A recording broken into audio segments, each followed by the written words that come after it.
زمونږ د مسلمانانو سترګې اوچتې کړي دي که دین او اسلام ته ډېر غټ خیر رسولی دی او ویډیو د سره د خدای په نوم باندې شیر کړي چې دغه غیر مذهب او غیر دینو ته دغه میسج ورسي چې څوک شته دی او هغوی موږ ته راپاڅېدی شي.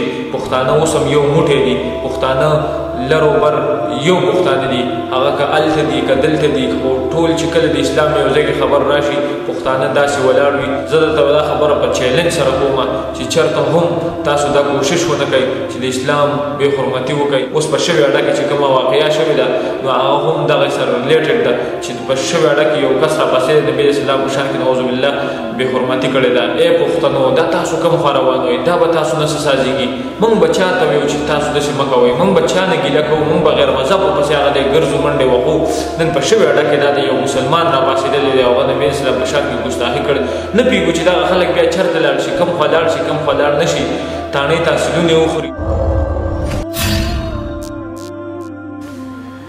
شروع کوم په نوم د خدای چې ډېر زیات بخښونکی او مهربان دی. قدرمند ستاسو ورور محمد کاشف یم او تاسو ګورئ جیندې اشرغ ټي وي. دې وخت کې زه تاسو ته نیغ په نیغه مخاطب یم د یو اخمې ویډیو سره غیرتۍ جینۍ باندې چې ته دې کوم ننګ کړی، کومه پښتو یې کړی، کومه غیرت یې د خپل ځان یې، خپل وجود یې، خپل بدن یې د اسلام دپاره وقف کړی دی او دغې نن یو په هندوستان کې یو نامتو کردار یې ادا کړی دی. زمونږ د مسلمانانو سترګې اوچتې کړي دي، زمونږ دین او اسلام ته ډېر غټ خیر رسولی دی. دغه جینۍ باندې به نن موږ بحث کوو، په دغې باندې به خبرې کوو. دا کلیپ را سره وګورئ، راځو د هغې نه پس یو څو خبرې کوو. قدرمندو تاسو وکتل چې دغه جینۍ چې کله په بایک باندې راشي او دغه سایډ ته بایک ودرئ او خیال هم کېږي دا حجاب کې خو مزیدار راکوشي، د ګاډي نه راشي، موټرسایکل نه راکوشي او څنګه را روانې شي نو دلته ورپسې د کالج دا خلک را منډې وهي او دغه د کالج دا خلک دې ته څه وایي؟ دغه کالج د غالکان دې ته وایي چې ته به دننه هله راځي چې ته د مخ نه دا حجاب لرې کړي. چې کله دا حجاب نه یې درکړی ته د کالج د دننه نه شاته دغه جینۍ کردار څه یې د دغې حرکت څه یې دغه وګورئ، بیا یو څو خبرې کوو.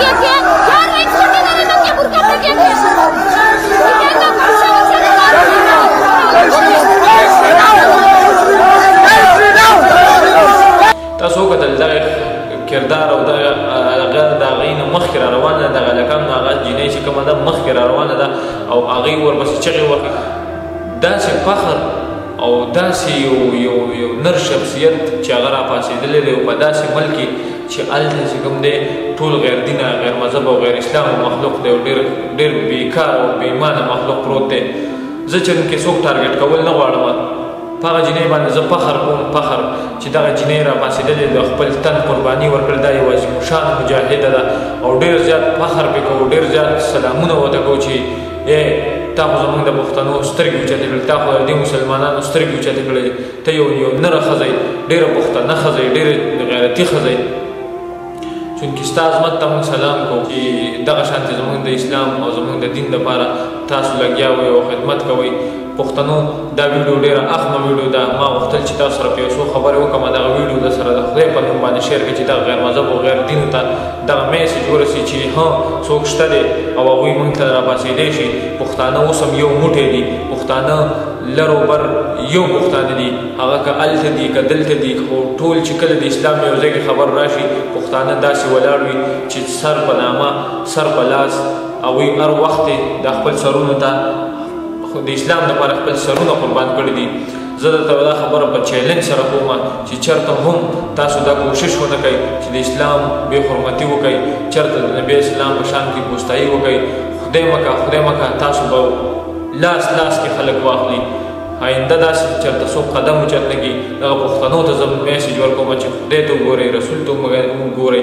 اوس په شوې اډه کې چې کومه واقعه شوې ده نو هغه هم دغې سره ریلیټډ ده چې په شوې اډه کې یو کس راپاڅېد د نبي اسلام په شان کې نعوذ بالله بې حرمتي کړې ده. ای پښتنو دا تاسو کوم خوا روان وئ؟ دا به تاسو نه څه سازېږي.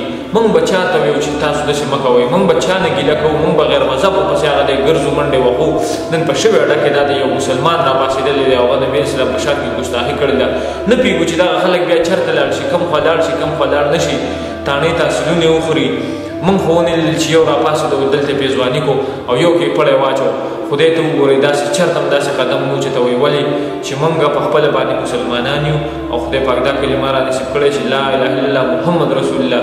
قدرمندو دغه وړوکې غونډه کې میسج ډېر څه باندې قبول کړي دغه ویډیو ثواب په نیت باندې شیر کړئ تر بل پروګرام پر خپل رول کاشف لور کې اجازه چرته چې مو ښاد آباد خوشحاله اوسئ د لوی الله په امان